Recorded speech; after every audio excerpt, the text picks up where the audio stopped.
Jail से ले आने वाला पवित्र मसीह की पवित्र नाम में सब पवित्रों को मसीह में देता हूँ। हमने गीत गाया, जग में तुझे मिलाले मतलब मेरे लिए प्रभु जख्म हो गया है ना। मेरा जितना भी मुझे मिलना चाहिए वो सब प्रभु मेरे लिए सही लिया। बहुत बड़ी बात है। हम लोग उद्धार पाए हुए लोग हमेशा हमारा प्रभु को याद करना चाहिए। प्रभु हमें इस अवस्था में लाने के लिए प्रभु को क्या बनना पड़ा। सच्चा मसीह के प्यार आने के बाद में वो व्यक्ति मतलब उस प्रभु के खातिर पहले बात एक सही उद्धार पाया व्यक्ति को प्रभु में रहने का हमेशा इच्छा रहेगी ना। बहुत की बात है। मैं आपको बताना चाहता हूँ, प्रेरित पौलुस का दिल की गहराई का बहुत बड़ा इच्छा मानव वो फिलिपियों 3:9-10 में बोलता है, मैं मसीह में पाया जाऊँ। क्या है? मैं मसीह में पाया जाऊँ। मतलब मुझे और कहीं भी नहीं मिलना है, मैं मसीह में पाया जाऊँ। बहुत बड़ी बात है। और इतना ही नहीं, बोलता है कि उसका मृत्यु जो है कि वो सामर्थ्य को मैं जानूं। बहुत बड़ी बात है प्रिय, है ना। क्या जानना है? उसका तुझे के सामर्थ्य को। आप देखिए तो मतलब क्या है कि पौलुस का जीवन में उस प्रभु को जानने के प्रति कितना भी कठिन मार्ग में चलने के लिए वो तैयार था, क्योंकि किसी ने मेरे लिए क्या किया उसने जाना। महान परमेश्वर ने मेरे लिए मुझे बचाने के लिए क्या किया, है ना। बहुत बड़ी बात है प्रिय। वो जानने आज भी ये सच्चा प्रकाश लोगों को नहीं मिला, और मिलेगा तो मसीह की खातिर। अभी आप देखिए पौलुस मतलब प्रभु ने किया हुआ उन कामों को जानने के कारण मतलब पौलुस बोलता है और दूसरे कोरिन्थी 12:10 में मैं मसीह के लिए निर्बलताओं में निंदाओं में और दरिद्रता में और उपद्रवों में और संकटों में प्रसन्न हूँ। यो कितना बड़ी बात है ना, कितना बड़ी बात है। मतलब मैं इन सारे बातों में प्रसन्न हूँ। अब देखिए इसलिए वो इस रीति में ये बातों को चाहते हुए चलने के कारण मसीह जीवन की यात्रा में उसको कितना भारी विपत्ति में उतरना पड़ा। ये कोई भी विपत्ति उसको प्रभु से दूर नहीं किया, है ना। दूसरा कोरिन्थी 11 का 24 से 28 तक का वचनों में पौलुस का मानो उस अनुभव मसीह की मार्ग में चलते हुए मसीह के खातिर उसको जो अनुभव उड़ाना पड़ा, उसका एक छोटा चित्र दिया हुआ है। आपको मालूम है कैसा चित्र है प्रियो? है हम लोग थोड़ा देखिए, मसीह की खातिर एक मसीह गवाह बनने के खातिर उसको कैसे कैसे चलना पड़ा। दूसरा कोरिन्थी 11 का 24 से 28। 5 बार मैंने यहूदियों के हाथ से 39 कोड़े खाए। 3 बार मैंने बेटे खाई। 1 बार मुझ पर पथराव किया गया। 3 बार कहा जिन पर मैं चढ़ा था टूट गए। 1 रात दिन मैं समुद्र में काटा। मैं बार यात्राओं में, नदियों के जोखिमों में, डाकों के जोखिमों में, अपने जाति वालों से जोखिमों में, अन्य जातियों के जोखिमों में, नगरों के जोखिमों में, जंगल के जोखिमों में, समुद्र के जोखिमों में, झूठे भाइयों के बीच जोखिमों में रहा। परिश्रम और कष्ट में, बार जागते रहने में, भूख प्यास में, बार उपवास करने में, जाड़े में, उखाड़े में और अन्य बातों को छोड़कर। आप देखिए प्रियो, मानव बोलेगा तो यहाँ पर पौलुस को मानव इतनी प्रकार का भयंकर विपत्तियों में रहने पर भी रोमियो 8:35 से 39 तक का वचनों में वो क्या बोलता? मसीह की प्रेम से मुझे कौन अलग करेगा। अब देखिए वहां पर मानव प्रभु का दास इतना गहरा अनुभव में होकर के गया है। अब देखो यहाँ पर मानव हमने जो पढ़ा हुआ आग में 24 विपत्तियों से होकर गुजरा, और यहाँ पर 9 विपत्ति के बारे में वर्णन करते हुए मानव 24 और 9 33 विपत्ति, भयंकर विपत्ति। आप थोड़ा उसको मानव संक्षिप्त में पढ़कर ध्यान करना। इतना सब कुछ होने पर भी वो चैलेंज करता है, उसी के प्रेम से हमें कौन आजाद कर सकता है। अब देखिए प्रिय, है ना, आज हमारे जीवन में छोटा भी कोई बात आ गया तो है, आप देखो अपन प्रभु का प्रेम से एकदम दूर चले जाता है ना। क्या है ना, हम लोग हमें मिला हुआ बुलाहट का महत्व नहीं जाना। हमें बचाने के लिए प्रभु ने मेरे लिए क्या बना, मैं कौन था और मुझे वहाँ से प्रभु ने क्या बनाया, उसका बारे में हमको सही प्रकाश नहीं मिला। प्रकाश पाएगा तो प्रियो, एक बात मैं आपको बताना चाहता हूँ, ये एक ही जिंदगी आनंददा की तैयारी के लिए दी है, और इसमें अगर आपने समय को सही इस्तेमाल नहीं किया, आपका आनंददा व्यर्थ हो जाएगा, है ना। आपको बहुत मानव नुकसान हो जाएगा। अभी का समय बहुत मूल्यवान समय है। जिन बातों को हमें जानना है, अगर नहीं जाना और उसके अनुसार जीवन नहीं बिताया, आनंददा में भयंकर नुकसान हो जाएगा। कोई छोटी बात नहीं। आज भी कितने लोग ये बात को समझता है हमारे जीवन में। देखो पुराने नियम में दावीद का भी दिल की एक ही इच्छा, प्रभु को देखो, प्रभु को जानने के लिए कई लोग बाइबल पढ़ करके जानता है, कई लोग बाइबल सुन करके जानता है, कई लोग कई बात देख करके जानता है, पर तो हमारे जानकारी इनमें कुछ भी नहीं। इसमें भी एक भाग है, लेकिन उससे बढ़कर चक्कर जाना। कैसे जाना? चक्कर जाना। ये जो चक्कर जानने का अनुभव बहुत गहरा है ना। बाकी सारे ज्ञान से बढ़कर के चक्कर अनुभव करने का ज्ञान बहुत बड़ी बात है ना। आज हम कहाँ तक प्रभु को चक्कर अनुभव कर पाया, है ना। प्रभु मेरा कितना अच्छा है, भला है, मैंने चक्कर अनुभव किया है कि नहीं, ये बात को हमें पार कर देखना है प्रियो। प्रभु में आने के बाद में हम प्रभु में हमेशा पाया जाना, प्रभु को जानने के लिए प्रभु चलाया हुआ, प्रभु हमें दिखाया हुआ वो मार्ग में चलना, कितने बड़ी बात है। और इसी जीवन हमको हमें अपने आप को शून्य करने का, अपने आप को नम्र और दीन करने का समय है। और ये समय में हम उन बातों में भी अगर सही लक्ष्य लगा करके नहीं दौड़ा, तो हम घमंडी होकर के बहुत नुकसान अपने आप को कर सकता है। तो हर रोज हमें अपने आप को नम्र और दीन करना चाहिए। तो प्रभु को बहुत धन्यवाद देता हूँ। हम लोग प्रभु यीशु मसीह ने सूली पर कहा हुआ 7 शब्दों का ध्यान कर रहा था, 2 शब्दों का ध्यान किया। आज तीसरा शब्द का भी अपन ध्यान करेंगे, 3-4 का देखेंगे, जिसे समय प्रभु अनुमति देता है। तीसरा शब्द था यूहन्ना 19 अध्याय, उसका 26-27 हो जाए। जब यीशु ने अपनी माँ का और उस बेटे को जिससे वह प्रेम रखता था पास खड़े देखा, तो अपनी माता से कहा, हे नारी, देख यह तेरा पुत्र है। देखिए यहाँ पर यह है प्रभु ने सूली पर कहा हुआ तीसरा शब्द। अब देखिए बहुत बड़ी बात है, हमें मालूम है कि प्रभु हर एक काम समय के अनुसार करता, समय के अनुसार, है ना। समय को बहुत मूल्य जाना वो व्यक्ति है प्रभु यीशु मसीह, उसके अनुसार उसका हर एक कदम था। हम लोगों को समय का कोई महत्व नहीं, है ना। लेकिन हम लोग प्रभु में आने के बाद में समय का मूल्य जानना चाहिए, है ना। समय को अगर सही रीति में नहीं करेगा तो प्रभु बोलता है अभी मेरा समय नहीं आया, प्रभु कुछ समय में बोलता है अभी मेरा समय आ गया, है ना। प्रभु का समय एक एक काम करने का प्रभु का एक क्लियर एक समय था, है ना। उस समय में आज कई लोगों को उड़ने का समय नहीं, है ना, संगति में मिलने का समय नहीं, मानो उनका कोई डिसिप्लिन नहीं। ऐसा नहीं प्रियो, हमारे यीशु मसीह हर एक बातों में समय के अनुसार चलता था, तो वो हमारे लिए भी एक बड़ा आदर्श है। तो आज प्रभु यीशु मसीह ने दिया हुआ वो आदर्श अपनाने के लिए बहुत से बार हम लोग उत्साही नहीं बनता, हम लोग सावधान नहीं होता, इसलिए हमारे जीवन में नुकसान होगा। यहाँ पर मानो सूली पर रहने पर भी यीशु मसीह ने अपनी जिम्मेवारियों को कभी नहीं भूला।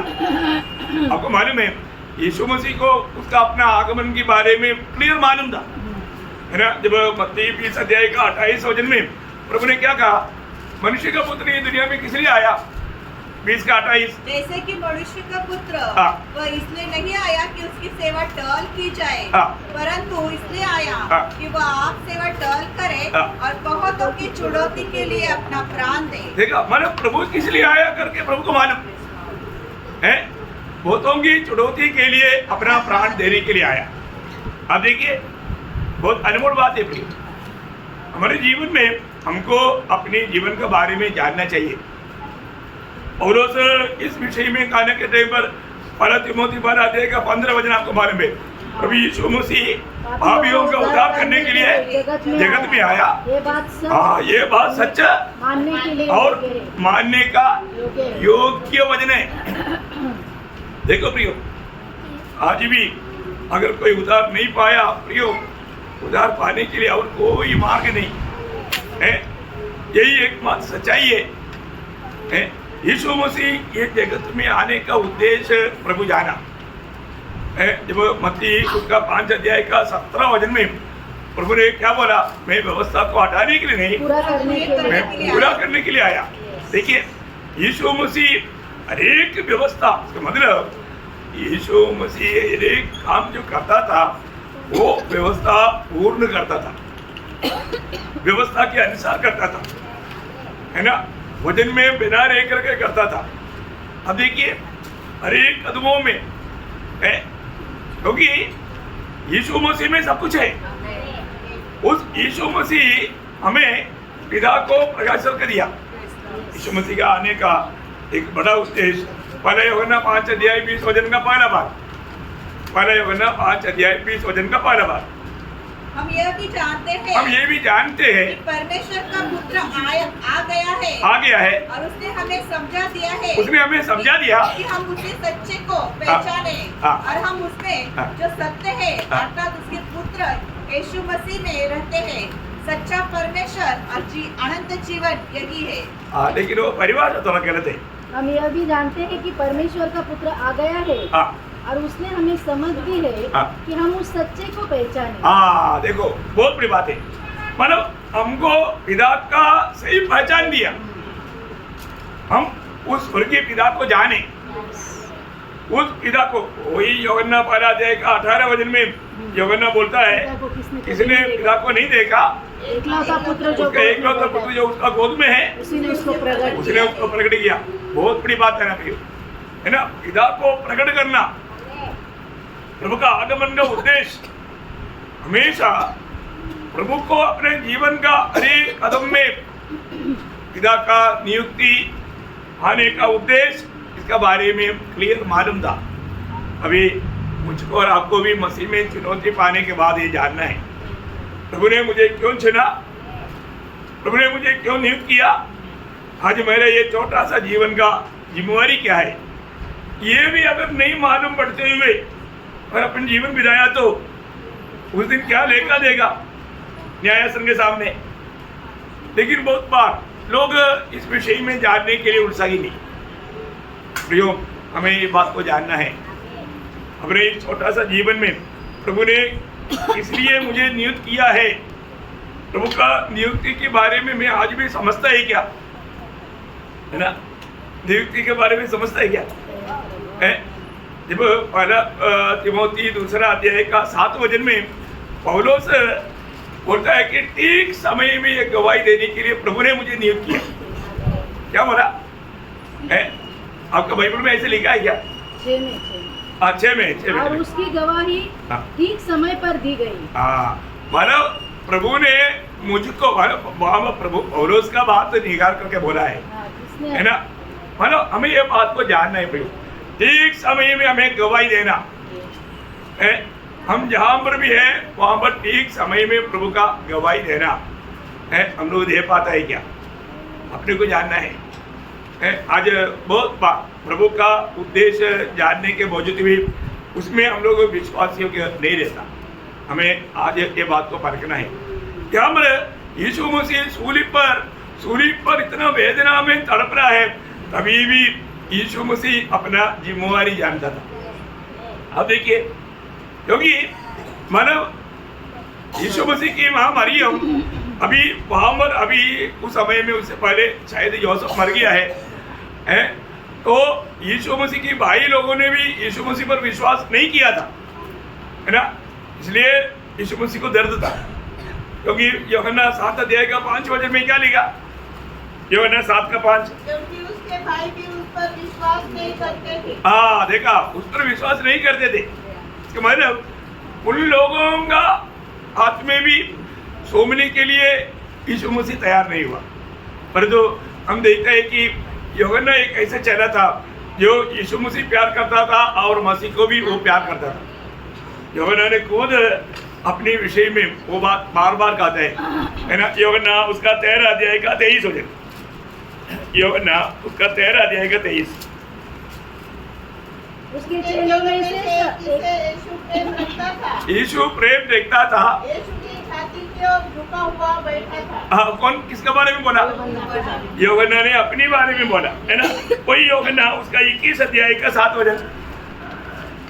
तब उस चेले ने जिसे यीशु प्रेम रखता था पतरस से कहा। हाँ, देखो यहाँ पर भी माना जो यीशु प्रेम रहता था वो किसके बारे में बोला? यूहन्ना। उसका 20 वचन पढ़ना, 21 का 20। पतरस ने मुड़कर उस चेले को पीछे आते देखा जिससे यीशु प्रेम रखता था। देखा, यीशु प्रेम देखता था। बहुत बड़ी बात है प्रिय, है ना। तो हमारे जीवन में प्रभु जानता है कौन मुझे ज्यादा प्रेम देखता है ना। प्रभु उनको भी प्रेम करता है, ये बहुत बड़ी बात है ना। हमारे जीवन में आज कई काम प्रभु इसलिए नहीं सौंपता, प्रेम नहीं करता। प्रेम होना जरूरी बात है। यीशु मसीह ने पतरस को सेवा क्यों सौंपा? तो ये पतरस को माने प्रभु को मालूम था पतरस मुझे बहुत ज्यादा प्यार करता है।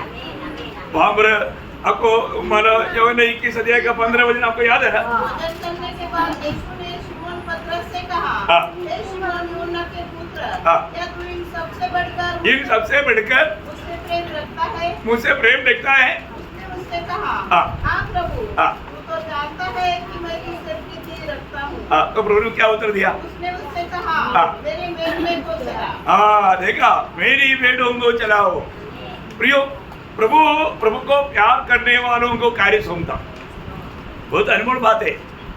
अपने जीवन में हम कांत को प्रभु को प्यार करता है, क्योंकि प्रभु को प्यार करने वाला लोग प्रभु का हर एक बात को मानेगा। इसका दर्शन क्या है ना। यूहन्ना 14:15, जो मुझे प्यार करता है वो मेरी आज्ञाओं को मानेगा। तो प्रभु को प्यार करना बहुत बड़ी बात है। अभी हम प्रभु को प्यार कहाँ तक करता है, ऐसा हम लोग ऑटो से बोलेंगे, परंतु जीवन में हर एक कामों में हर एक बातों में हम प्रभु को प्यार करता है कि नहीं, प्रभु परखता है ना। प्रभु हर एक को काम नहीं देता, हर एक को प्रभु इस्तेमाल नहीं करता।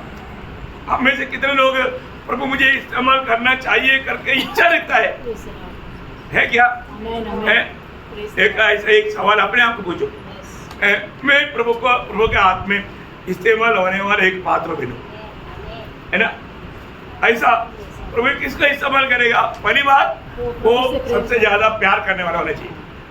और दूसरी बात, पहला तीमुथियुस 12 अध्याय का 12 वचन में पौलुस एक सुंदर गवाही देता है, मुझे विश्वासियों की जानकर प्रभु ने मुझे उसका सेवा के लिए ठहराया। देखिए, अभी पहली बात, आप सबसे बढ़कर प्रभु को प्यार करना चाहिए। दूसरी बात, आप विश्वासियों की रहना चाहिए। अगर विश्वासियों की नहीं है तो प्रभु उनको कभी भी सेवा में नियुक्त नहीं करेगा। आज प्रभु को विश्वासियों के लोग नहीं मिलता, प्रभु को प्रेम करने वाले लोग नहीं मिलता, है ना। सच में प्रभु को प्रेम करने वाले लोग, प्रभु के लिए जीने के लिए मरने के लिए तैयार लोग आज का पीढ़ी में प्रभु को नहीं मिलता। प्रभु के दिल में कितना दुख रहेगा, प्रभु का दिल में कितना दुख रहेगा प्रियो। अभी यहाँ पर सूली पर भी यीशु मसीह ने मतलब अपनी माँ मरियम को किसी न किसी का हाथ में सौंपना है। वहाँ पर प्रभु ने देखा कि मैं प्रेम करने वाला चेहरा यहाँ पर खड़ा है, माँ भी खड़ा है। तो प्रभु ने क्या बोला, मतलब ये स्त्री, यहाँ पर प्रयोग ये नारी मतलब माँ करके नहीं बोला, ये नारी। बहुत बड़ी बात है, क्योंकि मतलब परमेश्वर का मादा रहता है क्या? परमेश्वर का मादा नहीं रहता, पर तो कई लोग ऐसा मतलब बोल करके धोखा खाता। तो सबसे बड़ी बात है कि मतलब हमारे जीवन में यहाँ पर यीशु मतलब मरियम का भी वो कौन है? वो परमेश्वर या उद्धार करता है ना। मरियम का भी वो हमारा प्रभु है।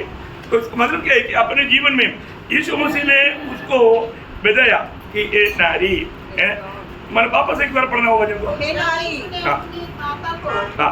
और उस चेले को जिससे से वह प्रेम रखता था, पास खड़े देखा तो अपनी माता से कहा, हे नारी, देख यह तेरा पुत्र है। देखिए ऐसा बोलने का अर्थ क्या मालूम है? अभी यहाँ पर मरियम का दिल में एक बहुत बड़ा कार्य हो रहा है, क्योंकि जब यीशु मसीह को अर्पण करने के लिए जब वो मंदिर में गया था, वो शिमोन ने एक बात कहा था। क्या कहा था? तेरा मतलब लूका उसका दूसरा अध्याय का 35 से मरना, लूका 2 का 35। तेरा प्राण भी तलवार से बार बार छिद जाएगा। देखा, तेरा प्राण भी तलवार से बार बार छिद जाएगा। देखा, अभी यहाँ पर क्या हो रहा है? आप देखो, कुछ भी हो, मतलब मरियम का पला उठा बेटा है यीशु मसीह यहाँ पर मतलब बहुत भयानक रीति में वेदना में तड़प रहा है ना? इतना सूली पर है, मतलब एक निस्सहाय अवस्था में मतलब इतना वेदना खा रहा है। एक माँ का दिल कैसे रहेगा? माँ का दिल कितने लोगों को इधर ही अपनी बहनों में माँ का दिल है। आपको बच्चे को कोई मारेगा तो आपको कैसे लगेगा? बुरा लगेगा, बुरा लगेगा, वेदना। हाँ, बहुत बहुत वेदना रहेगा। आप देखो यहाँ पर मरियम का दिल में असहनीय वेदना है।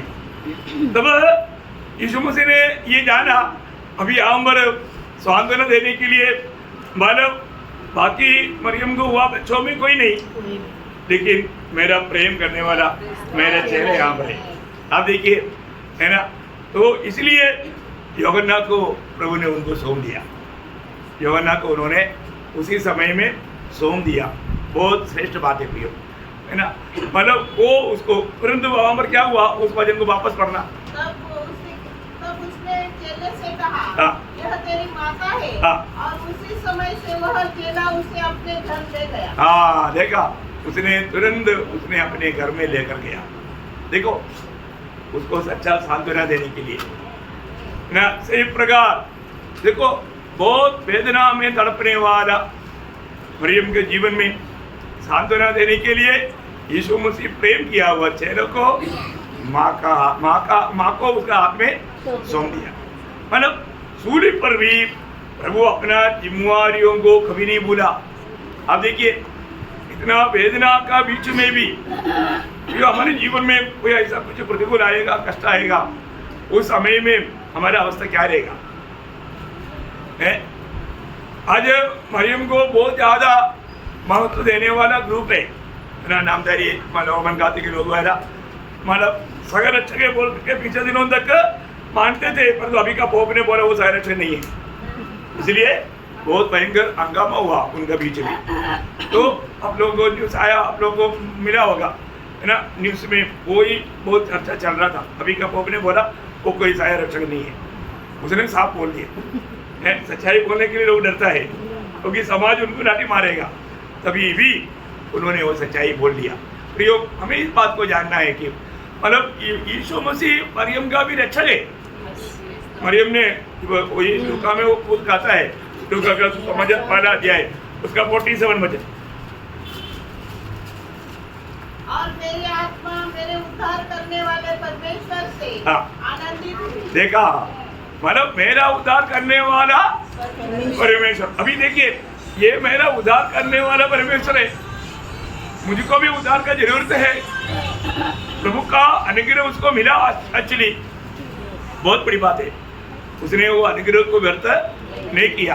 आपको मालूम है, एक बार भीड़ में से एक स्त्री ने मालूम मरियम की कुछ प्रशंसा करने वाला वचन बोला, तो यीशु मसीह ने उसका उत्तर में क्या बताया, आपको याद है ना? लूका 11 अध्याय उसका 27-28 वचन। जब वह ये बातें कह रहा था तो भीड़ में से किसी स्त्री ने ऊंचे शब्द से कहा, धन्य है वह गर्भ जिसमें तू रहा और वे स्तन जो तूने चूसे।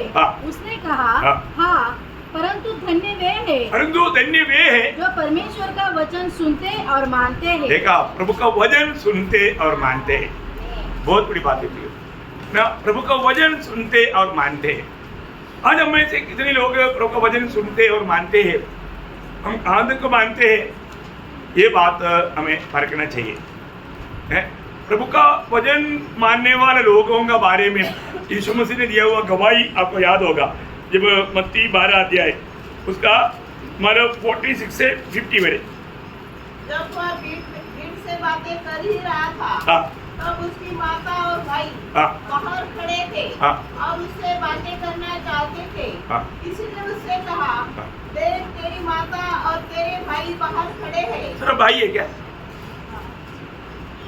माता और भाई, तेरी माता और तेरे भाई बाहर खड़े हैं हाँ, और तुझसे बातें करना चाहते हैं। हाँ, यह सुनकर उसने कहने वाले को उत्तर दिया, हाँ, कौन है मेरी माता हाँ, और कौन है मेरे भाई? हाँ, और अपने चेलों की ओर अपना हाथ बढ़ाकर कहा, हाँ, देखो मेरी माता और मेरे भाई ये है। ये क्योंकि जो कोई मेरे स्वर्गीय पिता की इच्छा पर चले, हाँ, वही मेरा भाई और मेरी बहन और मेरी माता है। इतना बड़ा पद भी है प्रियो, हमें ये बात को जानना, प्रभु का वचन को जानने वाला, मानने वाला, वही प्रभु का दृष्टि में बहुत मूल्यवान पद भी है प्रियो, है ना। हम लोग जब वो वचन सुनता है ना, ये वचन हम सुनने के बाद में उस वचन को अपनाना, इस वचन के अनुसार मैं जीऊंगा, ऐसा एक पक्का निर्णय लेना, वो लोगों से प्रभु का दिल में बहुत प्रसन्नता है।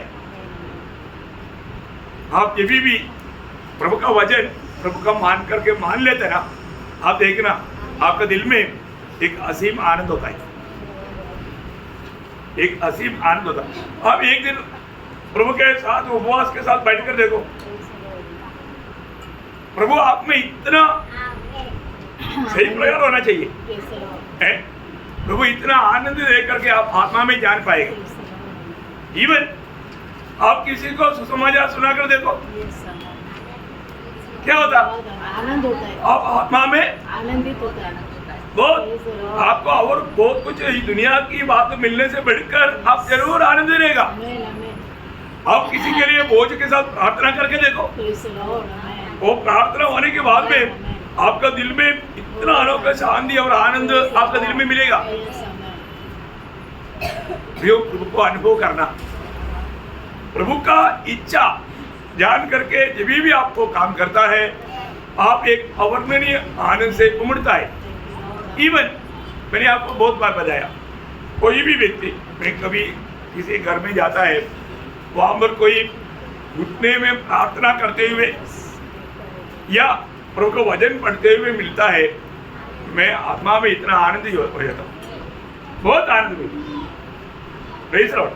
मैं कई बार कई घरों में पहुँच रहे थे, अभी नाम किसी का नहीं बोलेंगे, वहाँ पर वो लोग बाइबल पढ़ते हुए या प्रार्थना में रह करके मैं दिखता ना, मैं आत्मा में इतना आनंद होता है। मतलब वो मेरा आनंद नहीं, प्रभु आनंद हो रहा है। अपन कुछ भी करता है तो प्रभु हमारे में कर रहा है, ये सच्चाई। मैंने पिछले बार संडे को भी आपको बोला था, यदि हम क्षमा करता है तो हम क्षमा नहीं करता, प्रभु हमारे में क्षमा करता। तो जो भी हम करता है वो काम प्रभु करता, बहुत बड़ी बात है ना। ये अनुभव आपका है कि नहीं, आप सोचिए। अगर मार्ग में मैंने कई बार है ना, मैं गाँव जा रहे के टाइम पर कई बार ये सड़कों में ओपनर मीटिंग चलता है, वहाँ मैं जा रहा है कहीं, लेकिन वो मीटिंग देख करके मैं उधर ही उतरेगा। मैंने टिकट लिया है उधर के लिए, लेकिन मैं उधर उतरेगा और उनके साथ मिल जाएगा है। और मुझे मालूम है ज़्यादा लोग नहीं रहता, 2-3 लोग या कभी 4 लोग ऐसे रहते, तो मैं भी उनके साथ मिल करके उनके साथ गीत गाने में भी सब बात में, अभी उन लोग मेरे को नहीं जानता लेकिन मानो उनके साथ मिल करके वहाँ का वो पूरा सेवा खत्म होने के बाद में अगला गाड़ी में फिर जाएगा, बहुत आनंद मिलता। वहाँ पर हम पीछे जाता, क्योंकि यहाँ पर अभी प्रभु का महिमा करने के लिए वक्त आ गया। बहुत बड़ी बात है ना प्रिय, बहुत से ऐसा अनमोल अनुभव प्रभु ने दिया। तो मैं इसलिए आपको बताना चाहता हूँ, प्रभु का वचन है ना, लूका में एक सुंदर वचन है, लूका 8 अध्याय का 21 वचन, लूका 8 अध्याय का 21 वचन। उसने इसके विषय में उत्तर उनसे कहा, हाँ। मेरी माता और मेरे भाई यही है, हाँ। जो परमेश्वर का वचन सुनते और मानते हैं। ठीक है, परमेश्वर के वचन सुनते और मानते और मानते हैं। प्रियो, कितना अनमोल बात है, कितना अनमोल बात है। प्रभु का वचन सुनते और मानते हैं, उनको यीशु मसीह अपना भाई समझता है, बहन समझता है। आज हमारे जीवन में प्रभु का वचन सुनने में, मानने में मैं कहाँ तक उलझाइए। प्रभु मेरे बारे में, ये मेरे लोग है, ये मेरा भाई है, ये मेरा बहन है, ऐसे बोलने में प्रभु को आनंद होंगे क्या? इब्रानियों 11:16 में प्रभु ने पत्थरों के बारे में एक वर्णन दिया। हाँ,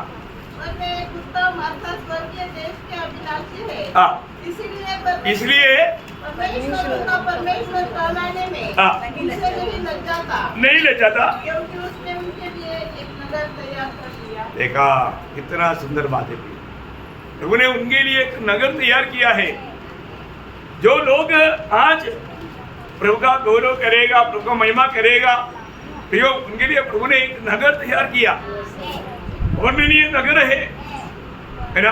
हम अनंत काल वो नगर में रहने जा रहा है, उसका वर्णन हम लोग नहीं कर सकता, या हमारा मतलब समझ से बाहर है। इतना अनमोल बात है, तो इसलिए मतलब उसमें रहने के लायक हमें बनना है, ये जीवन में उसके लायक बनना है। तो प्रभु आपको मालूम है, कई बातों का गौरव नहीं वहाँ पर लोग गौरव देता है ना। मतलब आज रोमन कैथोलिक लोग मरियम को बहुत ज़्यादा ये करता, मरियम को और बच्चा है करके मानने के लिए लोग तैयार नहीं, क्योंकि बाइबल में इतना साफ लिखा। ये जब वचन पढ़ेगा ना, वचन समझना बहुत जरूरी बात है।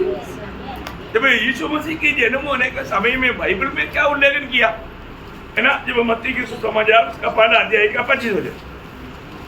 मत्ती, जब वह पुत्र न जनी, जब तक वह पुत्र न जनी, तब तक वह उसके पास न गया, और उसने उसका नाम यीशु रखा।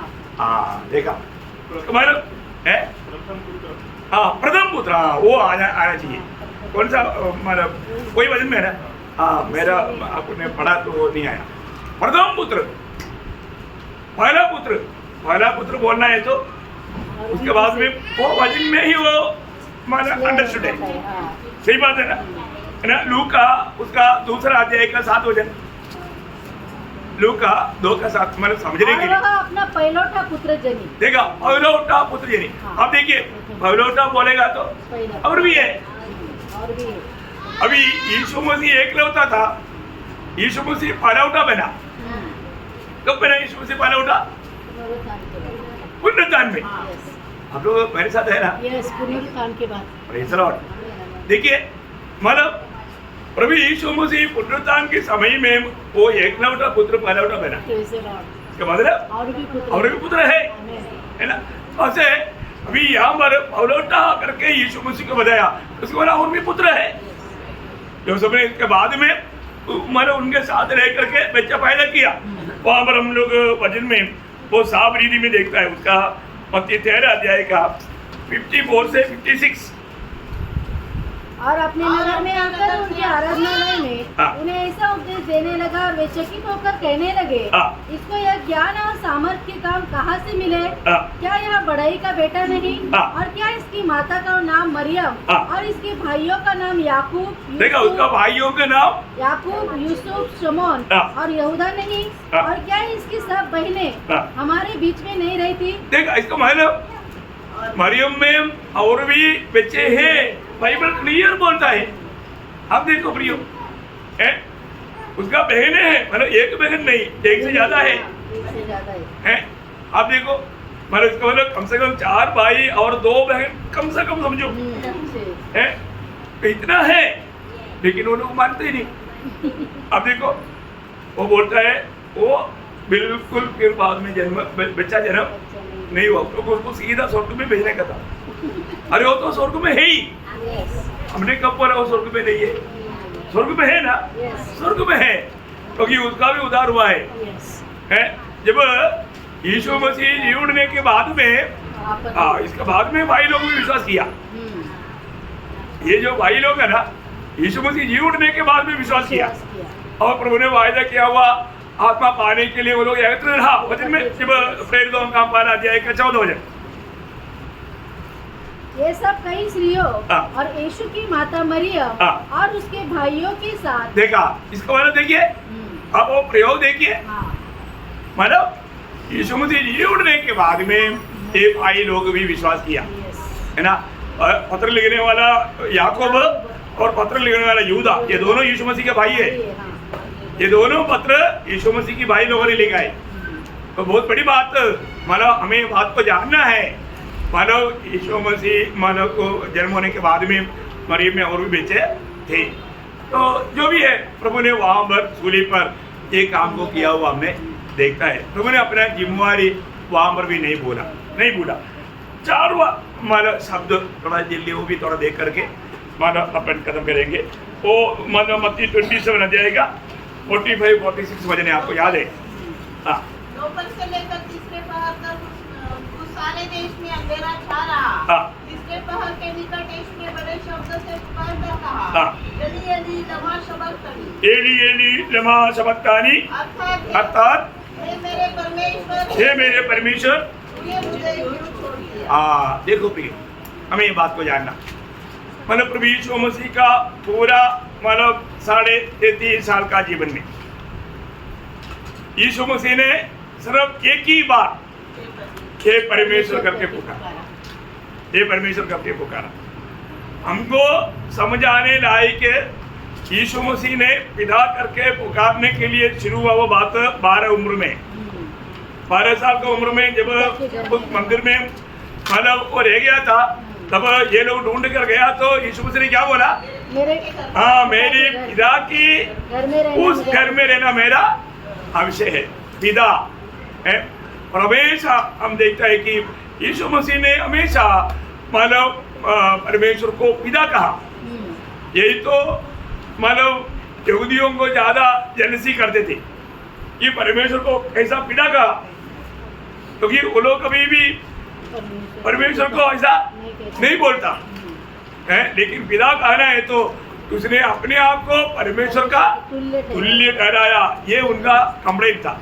प्रियो, एक बात को जानना, प्रभु यीशु मसीह ये दुनिया की यात्रा में हमेशा वो पिता करके पुकारा। इवन मतलब 6 लोगों ने प्रभु को प्रार्थना सिखाने के लिए बोला, तब सिखाए हुआ शब्दों में भी हमको भी कैसा पुकारने के लिए बोला, ये हमारे स्वर्गीय पिता, ये हमारा स्वर्गीय पिता। देखा है ना, मत्ती उसका 6 अध्याय का 10 वचन है, 9-10। हे हमारे पिता, हे हमारा पिता, तू जो स्वर्ग प्रियो, हे हमारा पिता। देखिए, आज जो भी उधार पाया वो लोग ऐसा प्रार्थना करना चाहिए, पिता पिता।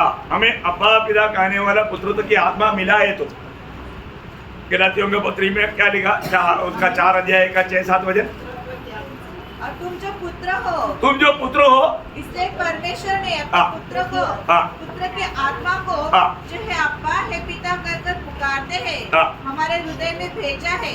इसलिए मतलब अभी हमें ये बात को जानना भी हो, हम उधार पाए हुए लोग हमेशा हमको क्या लगता, ये परमेश्वर पुकारना अच्छा है या ये पिता कहना अच्छा है? ये पिता है? अब बोलो, कोई भी टीचर अपनी बच्चा क्लासरूम में है, वो आपको टीचर ऐसा बोल रहा, आपको अच्छा लगता या मम्मी डैडी क्या बोलना अच्छा लगता? Mummy daddy. क्या अच्छा लगता आपको? Mummy daddy. Mummy daddy. तो अभी हम लोग उस स्वर्गीय पिता को क्या बोलता है ना? बहुत लोग अधिकतर हे परमेश्वर है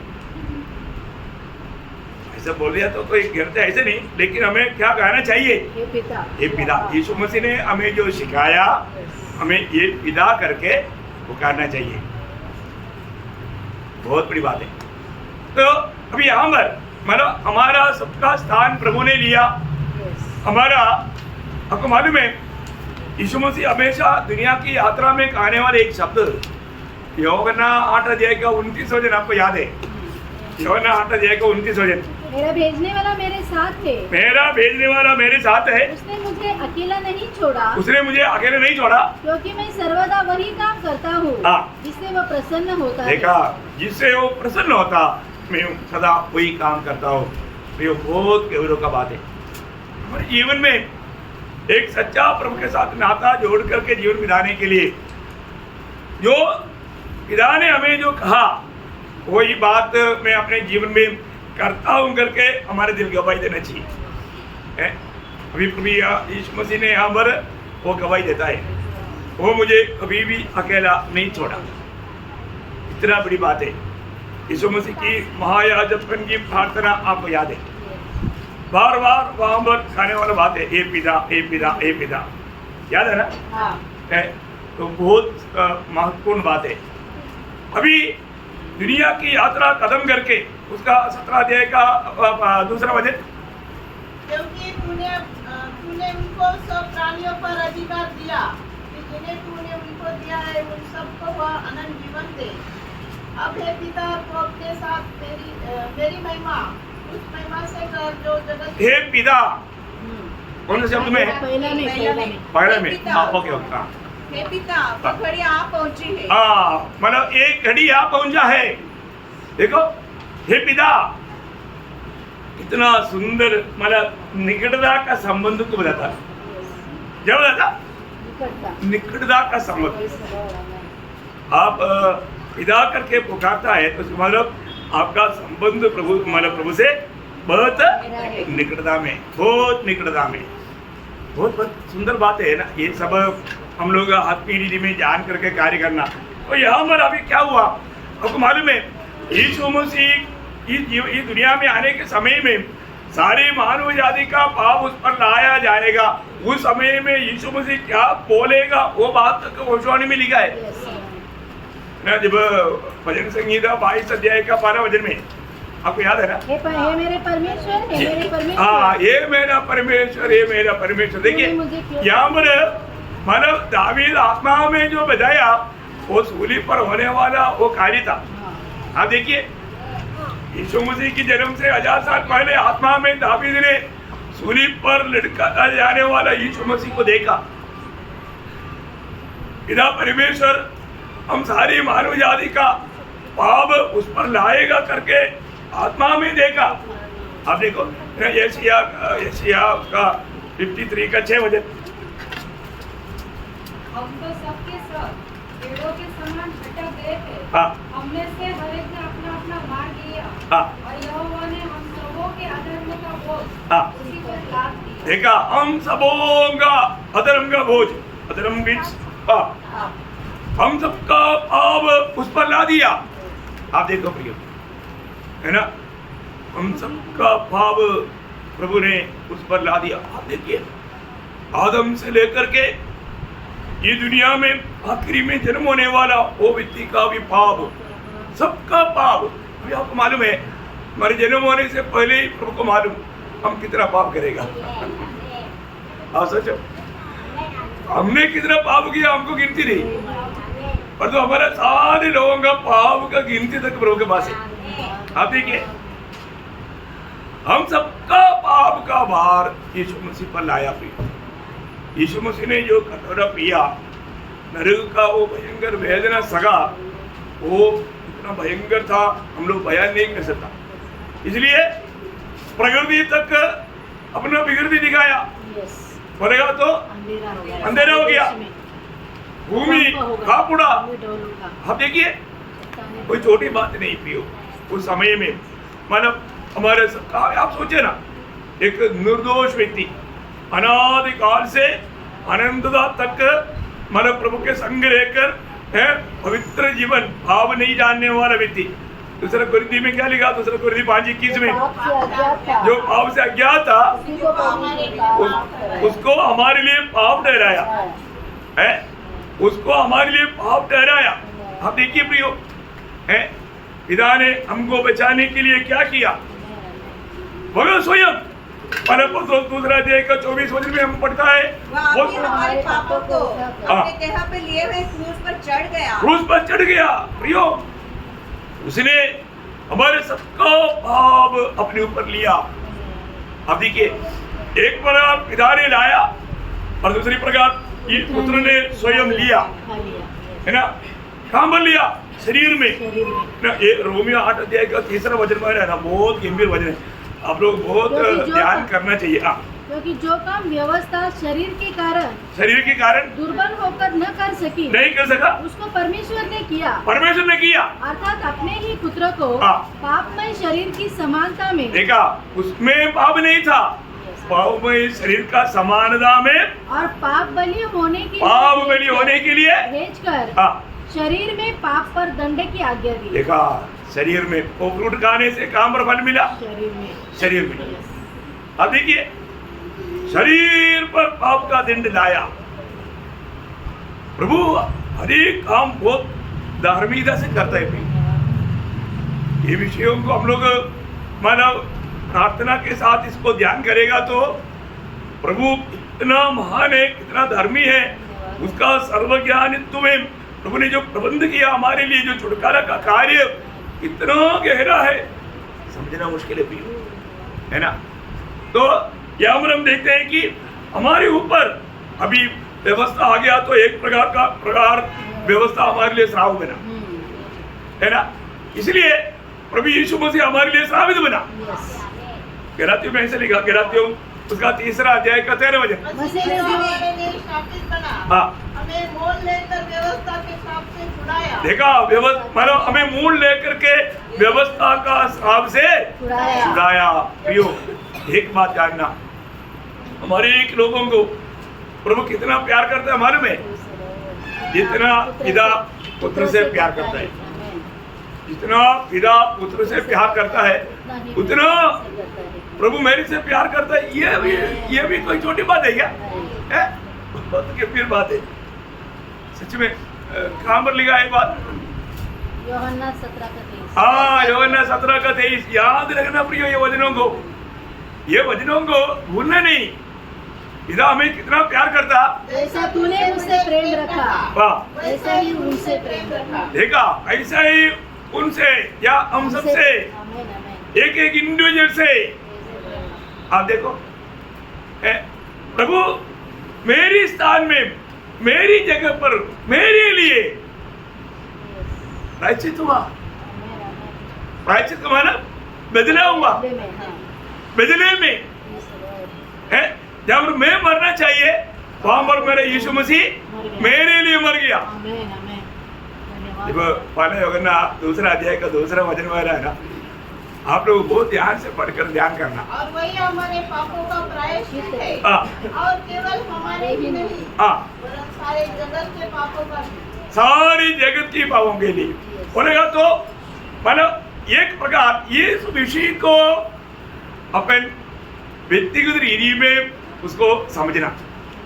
अब हमारा प्रभु का साथ का प्रेम, अब देखो, अरे दुनिया में आप एकमात्र पापी होगा तो भी आपके लिए यीशु मसीह आएगा, क्योंकि प्रभु ने अनादि काल में मसीह में आपको चुना था, इसलिए आपके लिए वो मरने के लिए पक्का आएगा। वो आपको कभी नहीं छोड़ेगा। और उसका भाषा गलातियों 2:20 का जो आखिरी भाग जो है ना, वो दिल को हर पवित्र लोगों को छूना चाहिए। हाँ, जिसने मुझसे प्रेम किया। देखा, अब देखो, अब मालूम है ना, हर एक बातों में ये जो यीशु मसीह ने हमें सिखाया हुआ चेलों का प्रार्थना, यीशु मसीह का प्रार्थना नहीं, चेलों का प्रार्थना है ना, वो चेलों का प्रार्थना में मतलब मेरा पिता करके वहां पर शब्द नहीं, वहां पर शब्द क्या है? हमारे। वो छोटा प्रार्थना में 8 बार वो शब्द है। अब कभी भी टाइम मिलने पर देखना, कौन सा? मत्ती 6 अध्याय का 9 से 11 वचन में 8 बार लिखा है हमारे पिता। देखिए, मेरा पिता करके एक बार भी नहीं है, परंतु यहाँ पर पौलुस इस मृत्यु उसको मेरे लिए, ये बात क्या मालूम है? हाँ, हमारा व्यक्तिगत प्रभु के साथ का नाता गहराई में उतरने के लिए ये प्रयोग प्रभुदास ने किया। क्योंकि मैं कौन था? मैं उन पापियों में नंबर 1 पापी। देखा है, उस नंबर 1 पापी मुझ पर प्रभु ने अनुग्रह किया, कृपा दिया, बचा लिया। इसलिए वो बोलता है मेरे लिए प्रभु यीशु मसीह मेरा वो विश्वास मुझको आगे बढ़ाता। बहुत गहरा बात है, बहुत गहरा बात है। आज हम लोग व्यक्तिगत रीति में, उस रीति में हमको वो बात को लेना चाहिए। प्रभु यीशु मसीह सारे पहला तिमोथी 2:6 पहला तिमोथी 2:6 जिसने अपने आप को सबके छुटकारे के लिए दाम में दे दिया। हाँ, सबके छुटकारे के दाम में दे दिया, सबके छुटकारा का दाम में दिया। और वो बात को व्यक्तिगत रीति में हमें समझेगा तो हमारा प्यार बहुत बढ़ेगा है। इसलिए यीशु मसीह ने मेरे लिए क्या किया है ना, इस जीवन में है ना, उस सूली पर इतना बड़ा वेदना, आपको मालूम है पूरा नरक का भयानक वेदना प्रभु ने सहा। नरक का वेदना का सबसे गौरव कहां पर है? हाँ, सूली पर। मतलब वो सूली पर ये आखिरी 3 घंटा प्रभु, उससे पहले भी वेदना था ना, और यहाँ पर वो वेदना क्या हो गया? हाँ, वो वेदना है प्रियो। वो उधर कील का मुकुट बनाकर लाठी मारा, वो नहीं वेदना। लोगों ने बाल उगाड़ा, वो नहीं। मुंह पर थूका, वो नहीं। कील ठोका, वो नहीं। वेदना वो था, पिता ने छोड़ दिया। वो था वो कटोरा। हो सके तो ये प्याला मुझे हटाओ बोला, वो प्याला कौन सा था? पिता से अलग होना। वो 3 घंटा के लिए अलग होना बोलेगा तो वो असहनीय वेदना का बात है। अनादिकाल से अनंत काल तक तो कभी 1 सेकंड, 1 मिली सेकंड अलग नहीं हुआ पिता अभी 3 घंटा के लिए अलग होना बोलेगा तो आपको मालूम है बहुत असहनीय वेदना है, असहनीय वेदना है, बहुत बड़ा वेदना। प्रियो, प्रभु ने वो सब मेरे लिए सहा। ये जानकारी मतलब नरक में जाने वाला फिर कभी भी प्रभु से मिल सकता नहीं, कभी नहीं हो सकता। आनंद काल अलग है, आनंद काल फिर कभी मौका नहीं। इसलिए प्रियो, ये जीवन हमें कितना प्रभु में बना रहना, प्रभु को गौरव करके जीवन बिताना हमारा बड़ा कर्तव्य है। प्रभु इतना बड़ा प्यार देने के बाद में अगर हमने वो प्यार को नहीं समझा, उस प्यार में बना नहीं रहा, प्रभु बार बार कहने वाले के शब्द है, तुम मुझ में बने रहो और मैं तुझ में। देखो प्रियो, हमेशा हमें प्रभु में बना रहना। अगर ऐसा नहीं है तो प्रभु से थोड़ा भी दूर होने पर हमें दर्द रहना चाहिए, वेदना आना चाहिए। तो आज बहुत लोगों को ऐसा वेदना लगता है करके नहीं दिखता है ना। हम लोग फर्क करना पड़ेगा। एक छोटा भी गलती वो मेरा पिता को बहुत बड़ा वेदना देगा, ये बात ध्यान करके हमें परखना चाहिए। परख करके प्रभु का भय मानना चाहिए, प्रभु का आदर करना चाहिए। प्रभु का ऐसा दिल वालों से बहुत प्रेम है, ये हमें दाम दे करके चलने वाले जीवन है। इसलिए यहाँ पर प्रभु ने बोला, हे परमेश्वर तूने मुझे क्यों छोड़ दिया। प्रियो, हमारे जीवन में प्रभु किसी कारण हमसे अगर दूर होता है तो हमको वेदना होता है क्या? तुरंत मेल खाने के लिए हम प्रयास करता है क्या? ये हमें परखना है। नहीं तो हमें आनंददाम भी, आपको मालूम है आप प्रभु में होते बिना आप कितना भी दिन बिताएगा, कार्य करेगा, वो सब व्यर्थ है, कोई प्रयोजन नहीं। इसलिए उपयोग में आने वाला जीवन एक सच्चा विजयी जीवन है बिताने के लिए प्रभु हम सबको सहायता करे। तो प्रभु का अनुग्रह है तो बाकी बात अपन आगे भी प्रभु अवसर देगा, हम सुनेंगे। प्रभु को महिमा मिले।